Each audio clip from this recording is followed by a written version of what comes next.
गाल और बाल ही मत सजाओ। आजकल बड़ा फैशन चला है गाल और बाल सजाने का।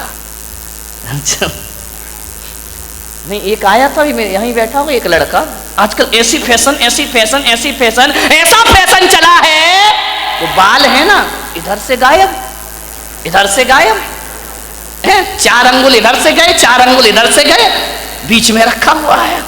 मैंने कहा क्या हो गया इस आदमी को, पागलपन तो देखो। मैंने कहा यार ये है क्या। वो मैं बिहार कर रहा था, बिहार करते बंबई से आ रहा था, हाईवे पे मैंने देखा कि 2 आजू बाजू सर्विस लाइन होती है ना, साइड में चलने के लिए, इधर सर्विस लाइन इधर सर्विस, 4 अंगुल की ये सर्विस लाइन 4 अंगुल की ये सर्विस लाइन, बीच में फ्लाईओवर। वाह आदमी पूरा ट्रैफिक जाम कर रखा है बालों का, है ना।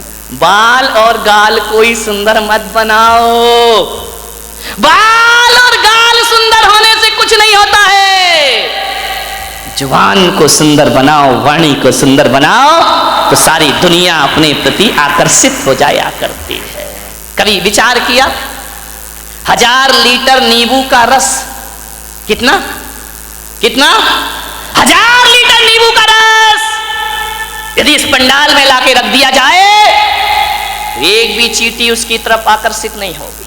1000 लीटर नींबू का रस, एक भी चींटी उसके पास नहीं आएगी, और एक बूंद चाशनी गिरा दी जाए, हजारों चींटियां उसकी तरफ आकर्षित हो जाया करती हैं, हजारों चींटियां उसकी तरफ आ जाती हैं। अपनी वाणी को नींबू जैसा खट्टा मत बनाओ, अपनी वाणी को चाशनी जैसा मीठा बनाने का प्रयास करिए। हजारों लोग आकर्षित हो जाएंगे मीठी वाणी से, हजारों लोग तुम्हारी तरफ आएंगे।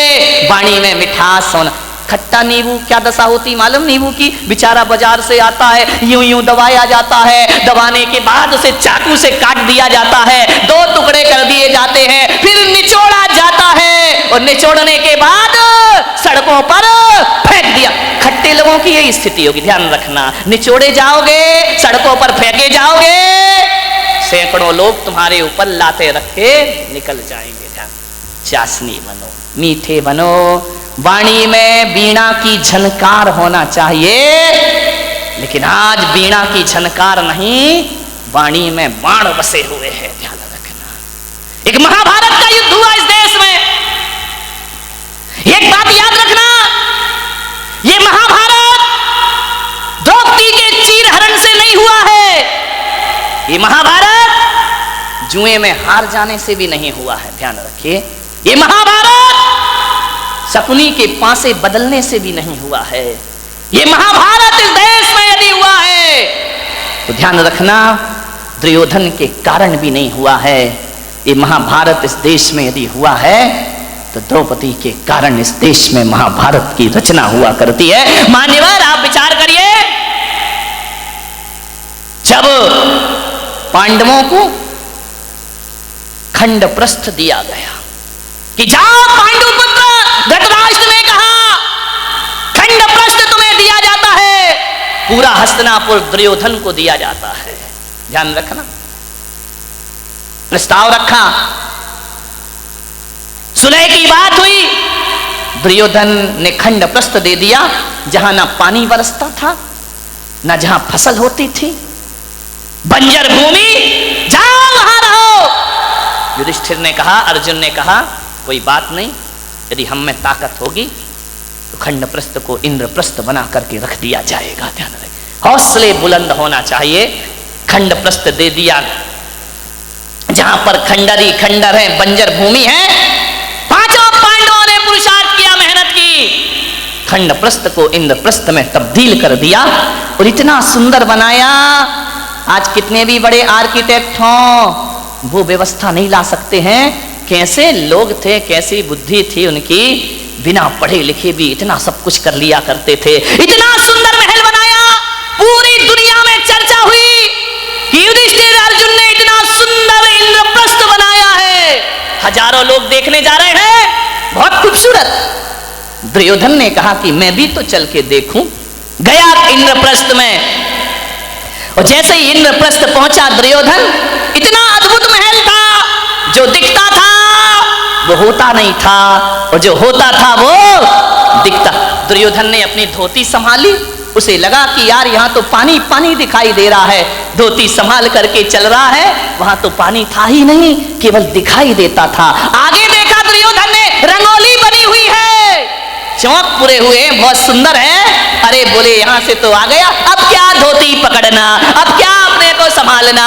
इतना सुंदर, आंखें फटी की फटी रह गई दुर्योधन की। आगे बढ़ा, पानी था, गिरा छपाक से पानी में, पूरे कपड़े गीले हो गए।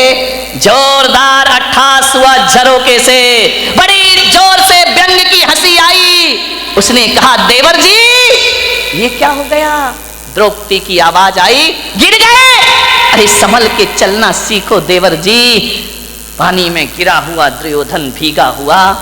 द्रौपदी ने कहा गिर गए ना, अब पता पड़ा कि इंद्रप्रस्थ क्या है और हस्तिनापुर क्या है। अरे तुम कैसे संभलोगे, अंधे का पुत्र अंधा ही होगा। बस यहां से महाभारत शुरू हो जाया करती है। द्रौपदी का चीरहरण महाभारत नहीं था, जुए में हारना महाभारत नहीं था। द्रौपदी का एक तीखा वचन कि अंधे का पुत्र अंधा ही होगा, बस इतनी सी वचन महाभारत की रचना करते हैं। ध्यान रखिए, उसी दिन दुर्योधन ने कसम खा ली कि आज जो अपमान तूने मेरा किया है, आज जो भरी सभा में तूने मेरा उपहास किया है, ठहर जा, एक दिन भरी सभा में तुझे नग्न नहीं किया तो मेरा नाम भी दुर्योधन नहीं होना चाहिए। इतनी सी बात ध्यान रखना, शब्द को संभाल के बोलिए, शब्द संभाल के बोलिए, शब्द के हाथ ना पाओ। ध्यान रखिए, एक वाणी जीवन को तबाह कर देती है। अपमान किसी का मत करो, ध्यान रखना। बड़ा आदमी तो छोड़ो, छोटा सा तिनका का भी अपमान मत करना, वरना कितने भी बड़े योद्धा बन जाओ, एक तिनका आंख में चला जाए तो सारा युद्ध धरा रह जाया करता है। ध्यान रखिए, वाणी अच्छी बोलिए, किसी को अपमानित मत करिए। एक तीखे वचन ने, एक कटु वचन ने महाभारत की रचना कर दी। ध्यान रखिए, मीठा बोलो, अच्छा बोलो, विपत्तियों को आमंत्रण मत दो, मुसीबत को आमंत्रण मत दो। एक तीखा वचन हजार विपत्तियों को लेकर अपने साथ आया करता है। ध्यान रखिए, बोलो तो बोलो सदा मीठे वचन। ध्यान रखिए, जो काम शक्ति से नहीं होते वो काम मिठास से हो जाया करते हैं। खुदा को भी पसंद नहीं शक्ति जुबान में, खुदा को भी पसंद नहीं शक्ति जुबान में, इसीलिए नहीं दी हड्डी जुबान में। ध्यान रखिए, पूरे शरीर में हड्डियां हैं, जुबान में हड्डी नहीं है, क्योंकि शक्ति पसंद नहीं करता वो ईश्वर। जुबान तो मुलायम होती है ना, ध्यान रखिए, जुबान जितनी मुलायम है वचन उससे ज्यादा मुलायम होना चाहिए। एक बात याद रखना, जुबान में हड्डी तो बिल्कुल नहीं होती, एक भी हड्डी नहीं है जुबान में। लेकिन एक बात याद रखना बारामती वालों, उसमें हड्डी तो एक भी नहीं होती है, लेकिन ताकत इतनी है कि सारी हड्डियां तोड़वा के रख देगी। ध्यान रखना, एक भी हड्डी नहीं बचेगी। यदि वो अपनी पे आ गई तो सारी हड्डियां तोड़वा देगी तुम्हारी। बहुत महत्वपूर्ण है जुबान का, ध्यान रखना। आंख एक है, आंख दो है, काम एक है। ये आंख भी देखती है, ये आंख भी देखती है। कान दो है, दायां कान भी सुनता है, बायां कान भी सुनता है। नासा द्वार दो है, दाई नासिका, रामदेव बाबा अनुलोम विलोम दो होती है। ध्यान रखिए, विचार कर, बड़ी दिक्कत हो गई इस देश में। किस्मत है मेरी कि इतनी महिलाएं और इतने पुरुष मेरे प्रवचन में आ रहे हैं, वरना टाइम किसके पास है। महिलाओं के पास तो और भी नहीं है। एक महिला से मैंने पूछा प्रवचन में नहीं आती, बोले नहीं आती महाराज। मैंने कहा क्यों नहीं आती है, बोले करूं क्या महाराज, रात को 12 बजे तक तो एकता कपूर जगाती है, रात को 12 बजे तक तो एकता कपूर नहीं सोने देती है, और सवेरे 4 बजे रामदेव बाबा जगा देते हैं। हम करें, कहां से आए तुम्हारे प्रवचन में, इतने बिजी हैं हम लोग। ध्यान रखिए, समझिए, मान्यवर। दो नासा द्वार है, काम एक ही है। दो हाथ है, काम एक ही है। दो पैर हैं, काम एक ही है, दोनों पैर चला करते हैं। लेकिन जुबान अकेली है, इकलौती है, इकलौती औलाद है अपनी लीलावती। साली लीला यही कराती है, यही रास लीला करा दे, यही राम लीला करा दे। लीलावती का सावधान, इस लीलावती से। 2 अंगुल की जुबान 5 फीट के शरीर का सत्यानाश करा सकती है। ध्यान रखिए, ये जो लीलावती बैठी है ना, इस पे कंट्रोल रखो, कंट्रोल कंट्रोल। ध्यान रखिए, ये जो लीलावती है बहुत नटखट काम करती है, पूरे शरीर में अकेली है, इकलौती औलाद है इस मुंह की। लेकिन एक बात ध्यान रखना, ये जो लीलावती है ना, है तो अकेली, काम डबल करती है। ध्यान रखना, एक चखना और एक बकना। ध्यान रखिए, जो दो है वो एक काम करते, जो अकेली है वो ये चखती भी है और मीठा खाना याद रहा पर मीठा बोलना भूल गए। ध्यान रखिए, एक तोता तीखा तीखा खाता है, मिर्च खाता है तोता, मीठा मीठा बोलता है, और हम मीठा मीठा खाते हैं। बोल दो, तीखा तीखा बोलते हैं हमें जुबान से। जुबान को संभाल के रखो, वाणी सुंदर बनाओ। एक कितनी भी सुंदर महिला हो, खूबसूरत महिला हो, आसमान से उतरी हुई परी हो, ध्यान रखना, आप सोचते हो ना कि थोड़ी सी लिपस्टिक से हम बड़े अट्रैक्टिव लगेंगे। नहीं नहीं, कौन बोला महाराज हमारे पीछे क्यों पड़े हो तुम? ध्यान रख, लिपस्टिक लगा के आप सोचते कि हम सुंदर हो गए हैं। मैं आपसे निवेदन करता हूं, ओंठ कितने भी सुंदर बना लो, कितने भी लिपस्टिक लगा लो, कितने भी पतले ओंठ हो जाएं तुम्हारे, कितने भी गुलाबी ओंठ हो जाएं, लेकिन वाणी कड़वी हो तो बताइए आपका सौंदर्य कितनी देर टिकने वाला है? ओंठों का सौंदर्य ज्यादा नहीं टिका करता है। मुझे तो समझ नहीं आता है, ये महिलाएं लिपस्टिक लगा के अपने को सुंदर समझती हैं, आदमी तो लिपस्टिक नहीं लगाता ना। नहीं, बारामती का मुझे पता, लगाते हो क्या? नहीं लगाते ना। एक बात बताओ, ये सोचती है लिपस्टिक से सुंदरता बढ़ती है, तो लिपस्टिक लगा के सुंदर दिखने वाली देवी हो, बिना लिपस्टिक वाले पे क्यों मरती हो?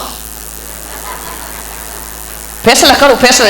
ये तो लिपस्टिक जान इन पे देती है लोग। ध्यान रखिए, इसका मतलब है लिपस्टिक कितनी भी अच्छी हो, चेहरे की सुंदरता कितनी देर की? आधे घंटे। एक बात बताओ, एक सुंदर चेहरे को एक बार देखोगे, 2 बार देखोगे, 3 बार देखोगे, बार बार देखोगे, उस चेहरे से भी जी भर जाएगा। ध्यान रखिए, ध्यान रखना, ज्यादा सुंदर चेहरा कितने दिन अच्छा लगेगा? 1 साल, 2 साल। कितनी भी सुंदर पत्नी ले आओ बेटा, साल भर तो वही हालत है कि वो बड़बड़ा रही है, अपन चुपचाप सुन रहे हैं बैठ करके।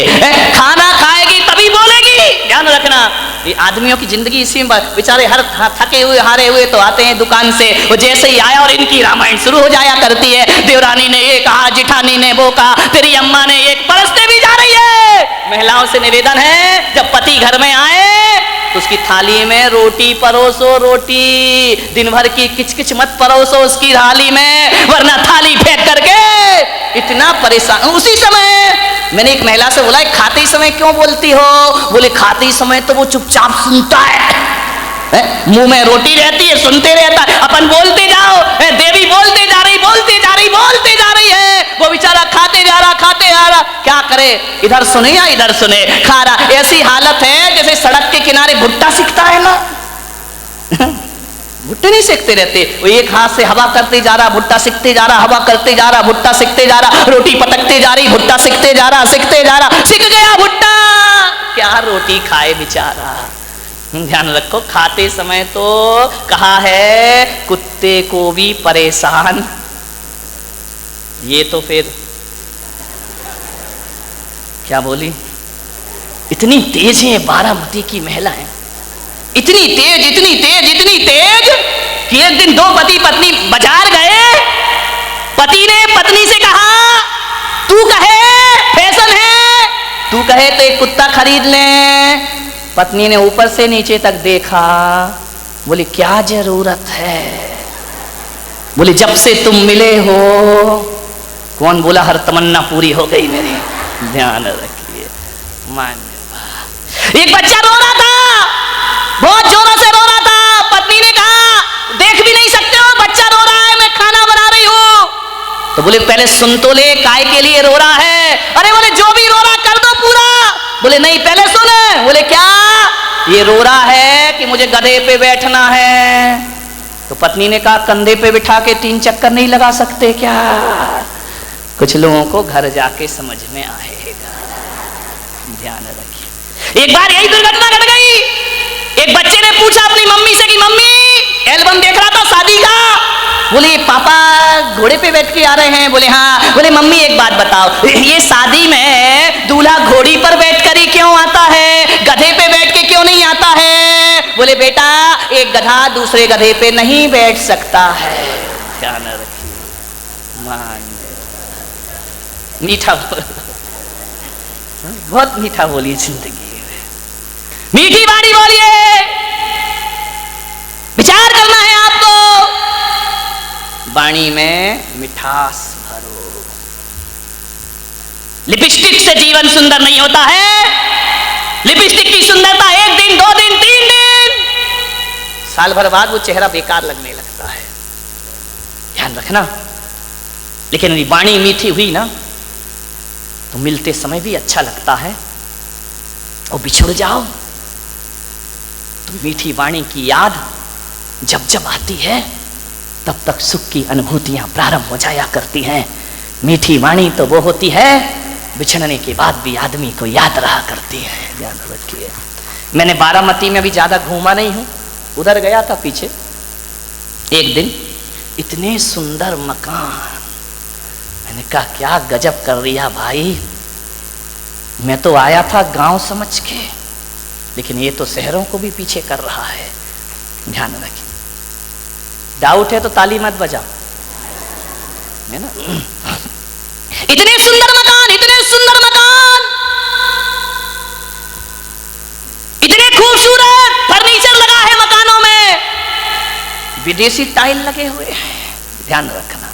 इतनी सुंदर डिजाइन है, महंगा फर्नीचर, महंगी कार खड़ी है दरवाजे के बाहर, विदेश से पर्दे मंगा के लगाए गए हैं, एक से एक सीनरी लगी हुई है, खूबसूरत संगमरमर लगा हुआ है, इतना सुंदर कि उसमें अपना चेहरा दिखाई दे जाए। एक बात बताओ मेरे भाई, जिसका बहुत महंगा मकान हो, बहुत सुंदर फर्नीचर लगा हो, बहुत अच्छा सोफा सेट हो, डाइनिंग सेट बहुत सुंदर हो, ड्रेसिंग टेबल बहुत सुंदर हो, अलमारियां बहुत सुंदर हो, एक बात बताना, और कोई उस घर में जाए, बस सब कुछ सुंदर हो, आपकी देखकर आंखें फटी की फटी रह जाएं, कितना सुंदर मकान है, लेकिन एक बात बताइए, सब कुछ सुंदर हो लेकिन उसमें रहने वाले को बोलने का तमीज ना हो, वो बदतमीजी से बात करता हो, एक गिलास पानी भी ना पिलाता हो, और तुम गए और उसने इतना भी नहीं कहा कि भाई साहब आइए बैठिए, तो बताइए उस मकान की सुंदरता याद रहेगी आपको जाने के बाद, या उस आदमी का व्यवहार याद रहेगा आपको जाने के बाद? ध्यान रखिए, आप उस घर से निकल के जाएंगे, जिस मकान को बहुत सुंदर कह रहे थे वो मकान डिलीट हो जाएगा, और आदमी की बोली और व्यवहार जिंदगी भर याद रहेगा। और एक बात मैं आपसे कहता हूं, एक का मकान तो बहुत सुंदर नहीं है, बहुत कीमती मकान नहीं है, साधारण से फ्लैट में रहता है, लेकिन जैसे ही तुम जाते हो बड़े आदर से बोलता है, बड़े अदब से बात करता है, आइए भाई साहब बैठिए, ठंडा लेंगे या गरम लेंगे, आप क्या लेना चाहते, मीठा लेंगे नमकीन? अरे नहीं नहीं कुछ, अरे भाई साहब आए हो कुछ तो लेकर जाना पड़ेगा, ऐसा नहीं हो सकता, हमारे यहाँ कब कब पधारते हो, आपको जरूर कुछ लेना होगा, आपको भूख भी नहीं है तो भी उसके व्यवहार और मिठास के कारण आपको खाना पड़ेगा। आप एक बात बताइए मेरे भाई, जब आप घर चले जाओगे वो सुंदर मकान याद करोगे या उसका दुर्व्यवहार याद करोगे, और घर जाओगे एक घटिया मकान याद करोगे, आदमी का व्यवहार याद करोगे? ध्यान रखिए, सुंदर मकानों को याद नहीं किया जाता है, सुंदर वाणी और व्यवहार को